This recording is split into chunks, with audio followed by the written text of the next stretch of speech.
암 스스로 고칠 수가 있다. 이렇게 해서 자율신경을 면역을 높일 수 있는 치료를 해보자, 이렇게 되진 거죠. 면역력을 강화해서 암을 자연 소멸시킨다 라고 5장에서 면역력을 강화해서 암을 이기는 치료법은 암을 자연 퇴적시키는 치료법이다. 스트레스에 의한 교감신경의 긴장, 가립구 증가, 면역 저하, 활성산소 조직 파괴, 암 유전자 발현, 이렇게 되어진다는 거죠. 스트레스. 자율신경 면역요법은 자율신경은 백혈구의 작용을 지배하고 있는 것을 착안해서 이 치료법은 암을 비롯해서 아토피, 궤양성, 대장염, 만성 류마티즘, 크론시병 등 난치병에 효과를 발휘하고 있다. 면역요법은 첫째, 효과적으로 부교감신경을 자극할 수 있다. 자율신경 면역요법에 침, 레이저, 전자침을 사용해서 치료점을 자극한다. 이들 기구가 몸에 닿으면 따끔한 자극통을 느끼는데 이 통증은 싫은 것에 대한 혐오물 반사를 촉진하여 자율신경의 불균형을 수정하는 중요한 요소이다. 이 치료에서 아프다라고 느낄 때 몸 안에서 부교감신경의 반사가 일어나서 교감신경 쪽으로 크게 기울었던 자율신경이 바늘을 부교감신경 쪽으로 되돌릴 수가 있다. 둘째는 백혈구 밸런스를 수시로 체크할 수 있다. 이 치료의 또 하나의 커다란 특징은 치료와 병행하여 백혈구의 수와 비율을 체크한다는 점이다. 가립구와 임파구의 비율을 조사해보면 교감신경의 긴장이 얼마나 해소되었는가를 짐작할 수 있다. 목표라는 임파구의 실수는 대략 2000개 정도이다. 이 수치에 가까워짐에 따라서 환자의 몸 상태가 호전되어 간다, 식욕이 되살아난다, 몸이 가벼워지고 손발이 따뜻해지고 있다, 기분이 밝아지고 건태감이 없어지는 등 몸의 컨디션이 향상되는 징조가 많이 나타나게 되며 몸 안에서는 암의 자연 퇴축이 시작이 된다. 자율신경 면역요법은 치료가 간편하므로 환자가 가벼운 마음으로 받을 수 있다는 점도 장점이다. 현재 이 치료법을 적극적으로 채택하는 의사가 다소 느리기는 해도 조금씩 증가하고 있다. BAK요법은 임파구를 보충해서 면역력을 증강하는 데 도움이 된다. 부작용의 염려가 없다는 등을 들 수 있다. 에비나 다쿠사브로 선생이 주목한 감마 델타 T 세포라는 것은 임파구 중에서도 진화가 오래된 것으로 이상적인 세포에 대한 공격력이 뛰어나다. 이 세포가 배양을 통해서 더욱 강력한 킬러 활성을 갖게 되면 암을 일망타진할 수 있다. 자력으로 임파구를 증가시키는 것이 이상적이지만 이런 방법으로 면역력을 강화하는 것도 선택할 수 있는 하나의 방법이다. 일반적으로 면역요법은 부작용이 없는 듯한 인상을 주지만 치료에 따라서 부작용이 있을 수 있다. 자, 그러면 이제부터 후쿠다 선생과 에비나 선생의 각각의 치료에 대한 이야기를 들어보자. 후쿠다 아부 이론에 근거한 자율신경요법은 암은 더 이상 고치기 어려운 병이 아니다. 자율신경과 백혈구의 상관관계를 해명한 후쿠다 아부 이론에 확신을 가지면서 나는 난치병이라고 하는 암에 대해서 비장감을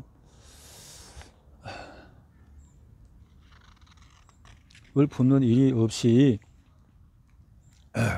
대적할 수 있게 되었고,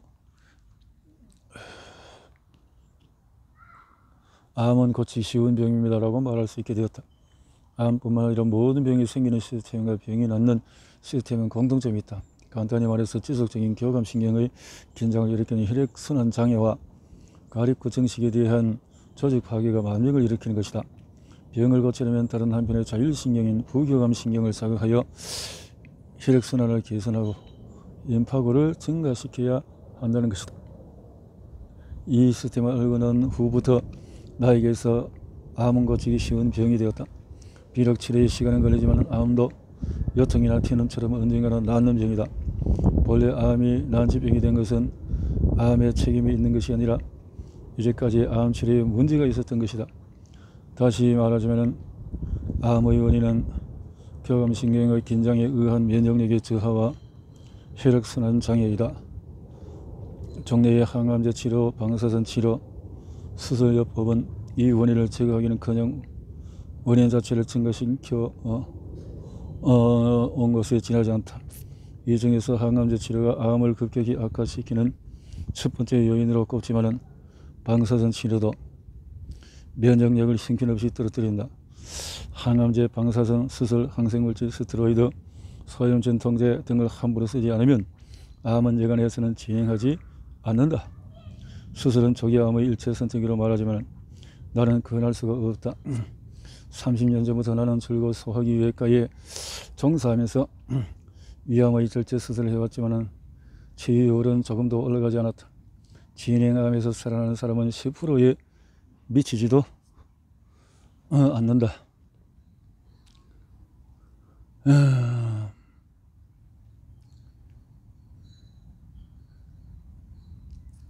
암을 고치려니까 절제한다.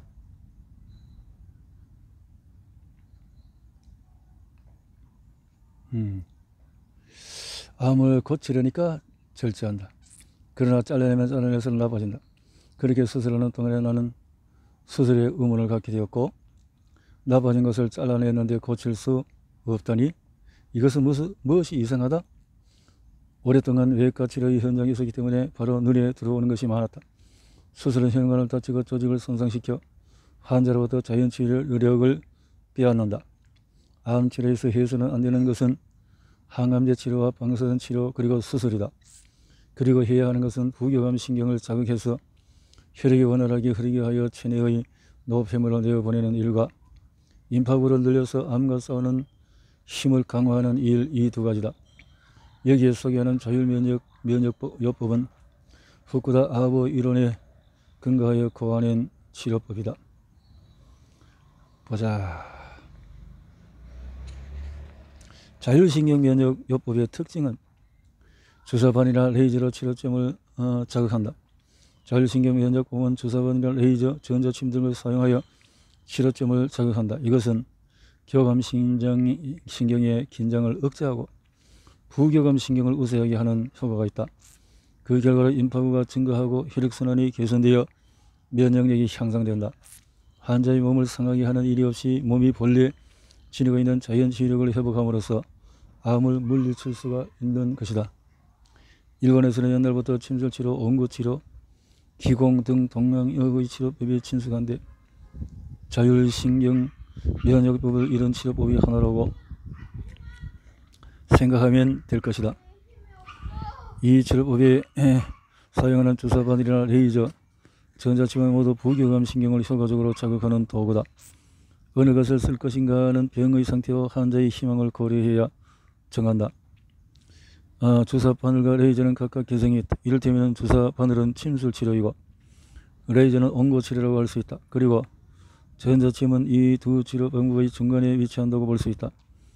주사바늘은 즉효성이 있어서 치료의 효과에 좋은데 레이저에 비하면 다소 지속성이 떨어진다. 반면 레이저는 주사바늘만큼 즉효성은 없지만 효과에 지속성은 있다. 레이저와 전자침은 모두 자극 통증이 그리 심하지 않기 때문에 어린이의 치료에 적합하다. 아토피성 피부염은 증상에 따라서 오랜 기간의 치료가 필요한데 레이저나 전자침은 덜 아프기 때문에 어린이들도 깊이 하지 않아서 치료를 계속할 수가 있다. 환자의 피부에 변형이 있는 것을 자극한다. 환자의 몸을 관찰해 보면 피부 표면에 줄이 나 있거나 약한 패인 곳이 발견된다. 이것은 허혈이나 울혈로 인해서 피부의 비정상적인 부분이 나타나는 변화이다.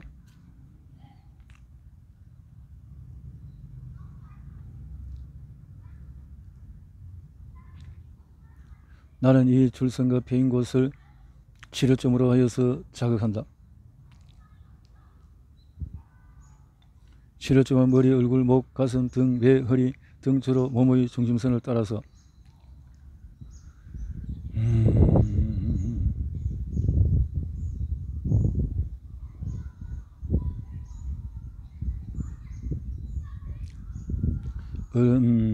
따라서 줄서는 혈관을 따라 나 있는 경우가 많다. 암 환자에게는 몸에 무서운 줄이 나 있는 경우가 있다. 울혈이 심한 사람은 줄이 난 이곳저곳에 퉁퉁 부은 듯한 부위가 있는데 거기에 압통을 느끼는 것 같다. 누르면은 스트레스가 쌓이면 머리에도 붉은 줄이 생긴다. 예컨대 무릎에 통증이 있는 사람에게 피부에 늘어진 부위나 펴인 부위를 자극하면 통증이 싹 사라지는데 이런 일은 드물지 않다. 암 때문에 내장이 아픈 경우에도 그 통증을 해소하는 효과를 얻을 수 있다. 스트레스가 쌓여있는 사람은 두피에 붉은 줄이 나 있는데 여기에 손가락을 대면 반드시 압통이 있다. 이 머리에 난 줄을 자극하면 환자들은 머리가 맑아졌습니다, 기분이 좋아졌습니다, 몸이 가벼워졌습니다 라는 등의 느낌을 말한다. 한편 주사 바늘을 찔렀을 때 나는 혈액도 환자의 몸 상태를 아는 데 중요한 정보원이다. 바늘을 찌르면 아주 적은 출혈이 있는데 이때 피가 흐르는 모양, 색깔, 양, 정도 등에서 환자의 몸 상태를 추측할 수 있다. 건강한 사람의 혈액은 물처럼 부드럽고 색깔도 고운 붉은색이다. 바늘을 찌르면 즉시 혈액이 방울방울 흘러나온다. 그러나 몸의 컨디션이 좋지 않거나 무엇인가 병이 있는 사람, 과로 때문에 필요한 사람은 교감신경이 긴장하여서 혈액순환 장애가 일어나 있기 때문에 바늘을 찔러도 좀처럼 피가 나오지 않는다. 출혈을 해도 혈액의 색이 거무칙칙하거나 걸쭉한 찰기를 띠고 있다. 치료를 계속하여 백혈구가 밸런스가 잡혀가면 혈액의 상태도 두드러지게 개선되어 간다. 걸쭉하던 혈액이 묽어지고 거무칙칙하던 색은 선명한 붉은색으로 변해간다. 백혈구의 밸런스와 함께 혈액의 색깔과 형상은 건강상태를 비추는 거울이라고 할 수 있다. 임파구의 비율과 수를 중시한다. 자율신경면역법에서는 백혈구의 밸런스를 매우 중시한다. 이 장에서 소개한 바와 같이 진행암 환자의 혈액은 그야말로 과립구에 푹 들어있는 상태이며 조기암 환자에 비하여 임파구의 비율이 눈에 띄게 떨어져 있다. 이처럼 환자들의 혈액 데이터는 암의 형태가 여실히 반영되어 있다. 가립구와 임파구의 밸런스가 이상적인 수치에 가까워짐에 따라서 암이 쇠약해져가는 모양도 파악할 수 있는 것이다. 백혈구를 체크할 때 가립구와 임파구의 비율뿐만 아니라 실수도 중시한다. 비록 백혈구의 비율이 정상이라도 실제의 수가 필요 절대수에 미달한 사람은 어딘가에 병이 있다. 비율은 정상이 되었는데 좀처럼 정상이 호전되지 않는 경우를 보면 임파구의 수가 부족한 사례가 많았다. 백혈구의 수는 건강 상태를 나타내는 기준이 된다. 건강한 사람의 경우에 백혈구는 혈액 5천, 8천 개가 있고 백혈구의 비율은 가립구가 54에서 60%, 임파구가 35에서 41%이다. 그리고 건강을 유지할 수 있는 이상적인 백혈구의 실수는 가립구가 혈액 1에서 3,500에서 3,600, 임파구는 2,300에서 2,600개 정도다. 임파구의 하하는 2,000개 정도인데 이 수를 밑돌면 면역력이 떨어져서 병에 걸리기 쉽다. 임파구는 나이에 따라서 변동하고 젊을수록 수가 많아지며 중년 이후에 줄어드는데 건강한 몸이면 2,300에서 2,600개는 유지할 수 있다. 암치료에서 임파구의 수치가 기준이 된다. 임파구의 수치가 기준이 된다. 나의 임상 경험에서 말하면 암을 고치는 데 필요한 임파구의 절대수는 1,800에서 2,000개이다. 이 2,000개라는 숫자는 정말 정직한 숫자이어서 환자가 여기에 도달하면 분명하게 암이 호전되어 가는 것을 알 수가 있다. 임파구가 1,800개를 밑돌고 있는 동안에는 암에 대한 저항력이 아직은 약하고 병의 상태도 불안정하다. 그러나 1800개 이하로도 치료를 계속하는 동안에 임파구가 서서히 증가하므로 걱정하지 않아도 된다. 1200개 전후에서부터도 시간은 걸리지만 임파구는 증가해 간다. 문제는 임파구가 1000개를 밑도는 사람들이다. 항암제 치료를 받은 사람은 400개 또는 700개로 임파구의 수가 줄어드는 경우가 있다. 이것을 어떻게 증가시키느냐 하는 것은 앞으로의 과제이다. 내가 언제나 해석하게 느끼는 것은 조기암인 사람이 수술이나 항암제 치료, 방사선 치료에 의존하는 것이다.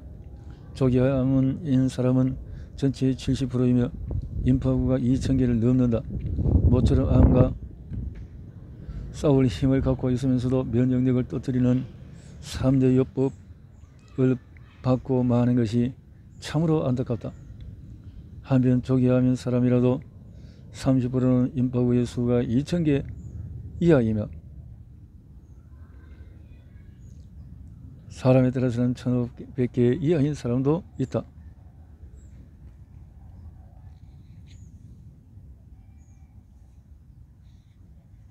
이 조기암이라도 1500개 이하인 사람의 수술과 항암제, 방사선 치료를 받으면 그 당시에는 암이 나은 것 같아 보이지만 면역력이 떨어져 있기 때문에 재발할 확률이 높다.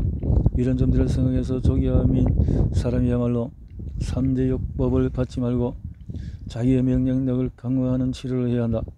암의 조기 발견은 좋은 일이라고 생각하지만 조기 치료가 잘못된 것이라면 환자에게는 아무 유익이 없다. 임파구가 지나치게 많은 것도 좋지 않다. 아무리 임파구가 중요하다고 해도 임파구가 있으면 있을수록 좋다는 말은 아니다. 임파구의 상한은 3000개 정도이다. 이 임파구가 증가한다는 것은 부교감 신경이 과도하게 우수한 상태를 말한다. 그러면 정맥에 울혈이 일어나고 체내에 발암물질과 각종 독소 노폐물이 쌓이기 쉽게 된다. 이것이 조직에 정치하면 세포가 상하고 발암을 촉진한다. 환자 중에는 소수이기는 해도 임파구가 3000개를 넘는 부교감 신경 긴장형 암인 경우가 있다. 이 임파구 가해인 타입에서 자율신경의 조절을 통해서 치료가 나타나기 쉬워서 암이 낫기 쉽다는 특징이 있다. 자율신경 면역요법에서는 이처럼 항상 임파구의 실수의 주의를 관찰하여서 환자의 면역력을 체크하고 있다. 치료 방법은 침술 치료와 비슷하지만 이 점이 종류의 동양의학의 치료법과 크게 다르다.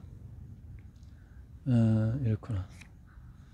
그래서 자율신경을 통해서 이렇게 다양하게 치료가 되어진다 라는 거죠.